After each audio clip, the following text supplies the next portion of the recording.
गला कुआडे मु गोटे पिला को मु गोटे कथा करू तू दैनिक केते खर्च करुचु केते आणुचु तो गोटे खातार लिखिबू 2 मास पर तो सेटा हो तो बुझेदेली मुनि या पर ताको गोटे उदाहरण देली कौन उदाहरण देली शुण जड़े रजा थिले से रजा घर को गोटे चाषी गला नहीं कहला आज्ञा कौन करमी आओ मत किसी अर्थ दिंतु गरीब लोक अर्थ ना सेठू ये कथा रजा को नकी से राणी की कहला राणी पचारा तोर जमी केते ना मोर 10 एकर आउ कौन ना अन्य रोजगार या सब मोर अच्छी 10 एकर जमी अन्य रोजगार अच्छी केते लोक केते ना आज्ञा स्वामी स्त्री 2 जन स्वामी 3 जन खाइबे ना आज्ञा मोटे मोटे अंटू नहीं आ ये कथाटा रजा कान में पड़ा जे 10 एकर जमी अन्य रोजगार अच्छी अथच स्वामी स्त्री 2 जन तांकू अंटू ना खाइबा सी आसी रजा द्वार को सेठी विचार है कि राणी से कहले कौन कहले ना गोटे वर्ष पर राणी जीवे चाषी घर को चाषुणी आसब राणी हम राणी गले चाषुणी हे चाषुणी जीव राणी हम ठीक अच्छे है वर्षे बीतीगला वर्ष शेष हिसाब है देखिले जे चाषी घरे धान चाउल एकदम पूरा बस्ता मोड़ा है आ राजउवास को देखला बेलू राजउवास खाली तो विचार है कथाटा कौन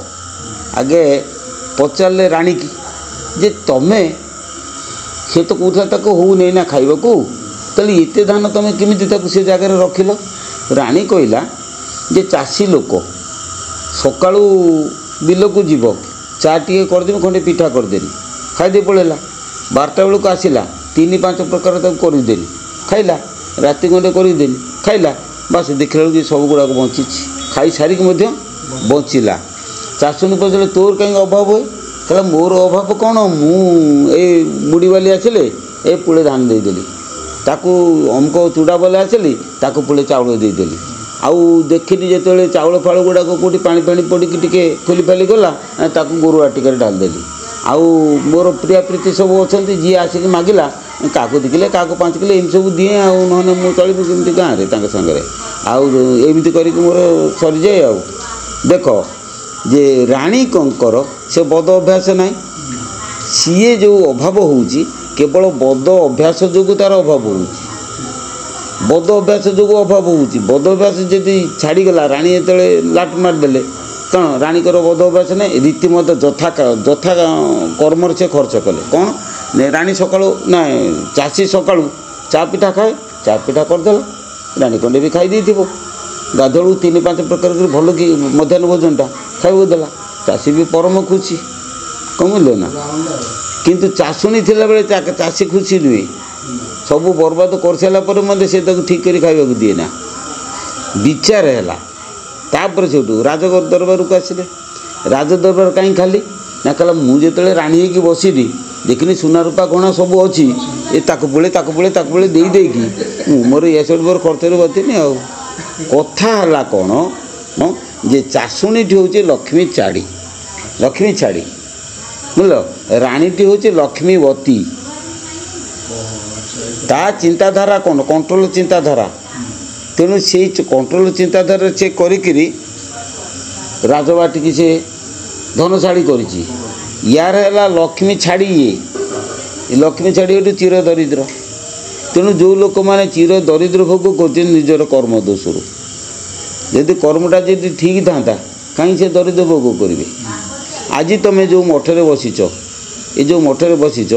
ये मठ कौन मुझे टंका आणिक मठ कर जिते प्रथम ये गाँव को आसी गोटे गामिछा गोटे तिलिक मुणी बुझे आ खंडे पाल्टा लुगा 3 छड़ा 4 नथिला गामिछा खंडे पाल्टा लुगा खंडे तिलिक मुंटे तिलिकटे मारिबी झुलाटे पकईकि गाँव को से जो झुला भितर एते टंका बाहरला जोटि बर्तमान तुम 5 बखरा कोठा देखुच 15 लाख टंकार मंदिर देखुच 6 लाख टंकार मूर्ति देखुच से झुला भितर किसी ना झुला पर बाहर पैसा बुझिपारे ना किमिति पैसाटा एत है पैसाटा केमती बाहर कौटू आसला एत देखा आम प्रथम गाँव को आसी पहुँचल घर पे गईनाक बोले गोटे लोक घिनी आला एणी गोटे तंती घरे मत छाड़देला से तंती घरे रही पखाड़ पानी से बसिक खाइली घर पाखे जो जहाँ जाग जग कली सब पैसा आनी धरीदे मोर पैसा कौन हम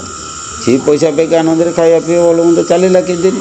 चल सारापर से वर्षे 1.5 वर्ष रही ये आसी मठटे कली मठटे कर सारापर ये मठटे जो आनिली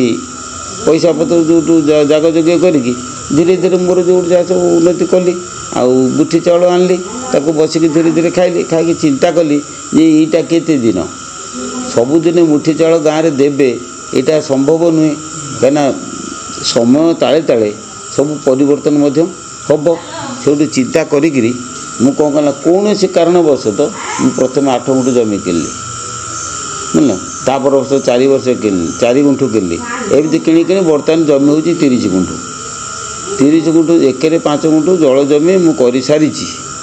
ये तो 4 गुंठ जमी दान मिली दान मिली तापर से देखु एगुड़ा सब किमी है नाई दिमाग खर्च कर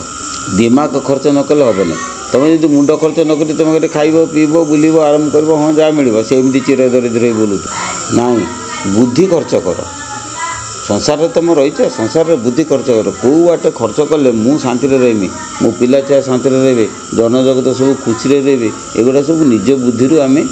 करवा कथा आम जी ता न करवा असुविधा हम सुतरां द्वितीय स्वामी संसार जी रहा सी तुम स्वामी ना हो जो प्रभु भक्त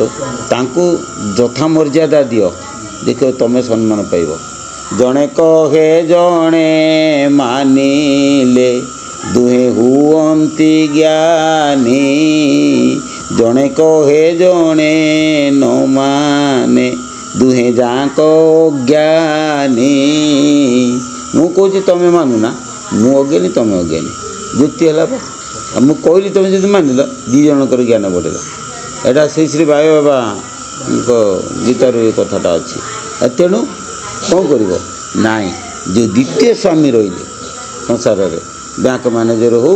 बा तुम कर्मचारी हो तो जहाँ को आम प्रभु बोली मानिबा बुझे कि तांको पाखरे ताको यथा सम्मान दवा बुझे कि सी दयानंद परमदेव कहले नई पड़े समुद्र लहड़ा चलीज कि तुम किसी असुविधा हेनी ठिया होते कूलर नहीं कचाड़ देव पड़ो गोड़ भांग हाथ भांग ठिया हवा अर्थ जे तुम अहंकार जदि देखब जिते बड़ लोक हो ना मु सब जानी मु गोड़ ज्ञानी अहंकार देख हैरान हम तुम जब सब भाव मु कि जानी आपण सब जानती मन रख गोटे यहाँ हूँ मंत्र विश्वम्बर मंत्र कौन जो जगार जो लोक कार्य हासिल करने हम मु कि जानी नहीं आपण सब जानी कौन बुझिपारे ना क्या कौ लोक टेका टेकिकी भल न पाए कौन बुझिपारे कि कढ़ हो रह फुटबू दिने कढ़ हो रह फुटबू दिने फुटिले मौली जीवुत क्षणे आगुआ होइले सरीब कथा प्रहार बाजिब टेकिले मथा झड़ी जीवु क्षणे होइबी मुख मौला फूलर थाए कि सुख मन रखिथिब कौन सी फंक्शन हो कौन सी कार्य हो केबे हेले तमें कर्ता हाँवाई चेष्टा करना केबे कथा अन्य मानक कर्ता ही तुम अकर्ता कह ताको आगू उठाल दे तुम तोर पछे रुह तुम बहुत शांति पाइब जी कर्ता हम ता मुंडे ठेंगा आज गोटे किसी हिसाब दे ना ऐसे खाई कौन बुझीपार कि कर्ता है तो लोक मैंने कर्ता हाँवाई भल पाती किंतु जितेबले विपद आसे कौन हम असुविधा हम नहीं तुम सब संसार कर से माटी अच्छी मु कौची संसार कर पैसा टाण स्त्री की धरे दियो सब धरे दियो आज तेल ना ना दौनु पैसा भल है दौनु पैसा तुम हेल कर्ता तुम शांति पाइल सी कर्ता पुणी आए कि भोग भल है तार मंद है तार तुमको आउ कहीपर मुझे मो भौणीर बाहागर दियोनी टंका ना तो पाखे बा अच्छी तू तोर बुझुन किंतु या कौन छाड़वा भारी कष्ट आसक्त छाड़वाटा भारी कष्ट समर्पण मन न करुछु तु ही दया तोते हेउ नाही ଅତି ଗୁପତ ଏ ସମର୍ପଣ ବିଧି ଦିନ ଅଚ୍ୟୁତି ବଣଇ। ପୁରା ଅହଙ୍କାର କାଟିଦିଅ, ସବୁ ଦେଇଦିଅ, ବସ ଚୁପଚାପ, ଦେଖୁନା କେତେ ଶାନ୍ତି ପାଇବ। ବୁଝିଲ କି? ମୁଁ ବର୍ତ୍ତମାନ ପରମ ଶାନ୍ତି, ମୋର କିଛି ନାହିଁ, ତୁମେ ତୁମର କରୁଛ, ଅସୁବିଧା। ମନରୁ ଯେତେବେଳେ ତ୍ୟାଗ କରିଦେବ ସବୁ ଜିନିଷ, ଦେଖ ତୁମକୁ ପରମ ଶାନ୍ତି ମିଳିବ। ତ୍ୟାଗ କରିଦେଲେ ପରମ ଶାନ୍ତି ମିଳିବ। ଭୋଗ ମାର୍ଗ ରଖିଲେ ତ ସଇଲା କାମ ଆଉ। ସବୁବେଳେ ତ୍ୟାଗୀ ହୁଅ, ତ୍ୟାଗ ମନ ମଧ୍ୟରେ ରୁହ, ବସ ପୁରା ଦେଖିବା କେମିତି ବିନା ସାଧନାରେ ସବୁ ସିଦ୍ଧି ହେଇଯିବ। କରିପାରିଲେ ହେଲା ନାଇଁ,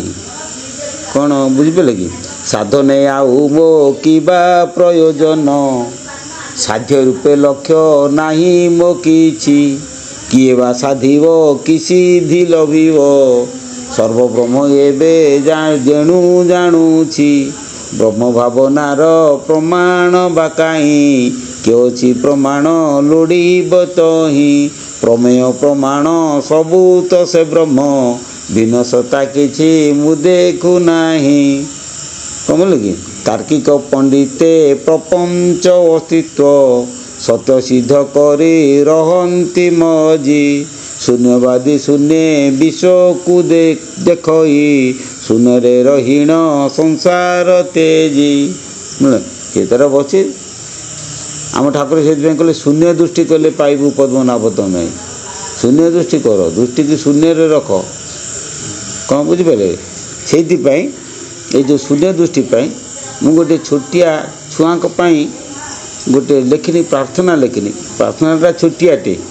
ଭିତରେ ଗଭୀର ଅର୍ଥ ଅଛି, କିନ୍ତୁ ପଢ଼ିଦେଲା ପରେ ଜାଣିପାରିବେ ତା'ର ଅର୍ଥ କ'ଣ। କହୁଛି ସେ ପ୍ରାର୍ଥନାଟା, ଆଇ ହେ ଦୟାନେ ଦେ ଶୂନ୍ୟ ବିହାରେ, ଶୂନ୍ୟ ଦେହ ଧାରେ ଶୂନ୍ୟ ଆହାରେ। ଗଣୁଥିବ ଶୂନ୍ୟକୁ, ଆଉ ଥରେ କହୁଛି ଶୂନ୍ୟ କେତେଟା ତୁମେ ଗଣିକି କହିବ। ଆଇ ହେ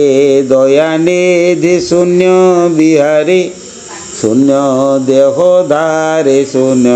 ଆହାରେ। ତୁମେ ଶୂନ୍ୟ ଶୂନ୍ୟ କର ଗମନ, ଶୂନ୍ୟ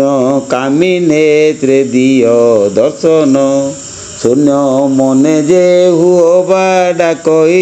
ଶୂନ୍ୟ ଭାବ ଘେନେ ଶୂନ୍ୟ ପୂଜଇ। ଶୂନ୍ୟ ସରୋବରେ ଭକ୍ତି କୁସୁମ, ଫୁଟି ଉଠେ ତା ଅନ୍ତରେ ଅସୀମ। ତେଣୁ ଶୂନ୍ୟ ହୃଦେ ମୁହିଁ ଡାକୁଛି, କାମ ଶୂନ୍ୟ କର୍ମ ଦିଅ ମାଗୁଛି। ପ୍ରଭୁ ଇଚ୍ଛା କରି ଇଚ୍ଛା ପୁରରେ, ବାୟୁ ଟାଙ୍ଗି ଧାମେ ବାୟୁ ସୂତ୍ରରେ। ଯାଚି ଦିଅ ଭଗତ ବନ୍ଧୁ କଲ୍ୟାଣ, ହେଉ କଲ୍ୟାଣ ପୁରରେ ଦର୍ଶନ। ଏ ଭଜନଟି ମୁଁ ଲେଖିଥିଲି। ଗୋଟେ ଗୋଟେ ଶୂନ୍ୟର ଗୋଟେ ଗୋଟେ ଅର୍ଥ। ଏଟା 2 ଘଣ୍ଟା 2.5 ଘଣ୍ଟା ଲାଗିବ ଯଦି ବୁଝେଇବା ଆମେ, ବୁଝିଲେ? ଗୋଟେ ଗୋଟେ ଶୂନ୍ୟର ଗୋଟେ ଗୋଟେ ଅର୍ଥ ଲେଖିଥିଲି। ଗୋଟେ ଗୁରୁ ଭାଇ ହାତରେ ପଡ଼ିଗଲା, ସେମାନେ ପୂଜା ମନ୍ଦିରରେ ଲେଖିଛନ୍ତି। ଏଥିରେ ତ ନାଁ ଫାଁ ନାହିଁ, କିଏ କରିଛି କ'ଣ କରିଛି। ସେ ପୂଜା ମନ୍ଦିରରେ ସଭା ଲାଷ୍ଟରେ ସେଟାକୁ ସେ ଲେଖିଦେଲେ, ଲେଖା ହେଇଛି। ଏବେ ପୂଜା ମନ୍ଦିରଟା ଅଛି। ମୁଁ ତାକୁ ପଚାରିଲି, ମୁଁ ନା ଆରେ ସନ୍ଥ, ଏ ଯେଉଁ ଲେଖିଲ ସବୁ ଭଲ ହେଲା, ଏ ଲାଷ୍ଟକୁ ଯେଉଁ ପ୍ରାର୍ଥନାଟା ତାକୁ କେଉଁଠୁ ତୁମେ ପାଇଲ? କହିଲା କେଉଁଠୁ କ'ଣ ସବୁ ଗୋଟେ ହେଇଛି। ମୁଁ କହିଲି ବଢ଼ିଆ ହେଇଛି ପ୍ରାର୍ଥନାଟା। ଆଉ ସେ ପ୍ରାର୍ଥନାରେ କେଇଟା ଶୂନ୍ୟ ଅଛି କ'ଣ? କହିଲା ମୁଁ ତ ଜାଣିନି। ମାନେ ଖାଲି ଛପେଇ ଦେଇଛ କି? କହିଲା ବାବା ଆପଣ ଲେଖିଛନ୍ତି? ମୁଁ ନା ନା ମୁଁ ଲେଖିନି, ଯେ ମୁଁ ପଚାରୁଛି କେଇଟା ଶୂନ୍ୟ ଅଛି ତୁ ମୋତେ କ'ଣ କ'ଣ ବୁଝିପାରିଲୁ କି? 11ଟା ଶୂନ୍ୟର 10 ପ୍ରକାରର ଅର୍ଥ ଅଛି। କ'ଣ ବୁଝିପାରୁଛି?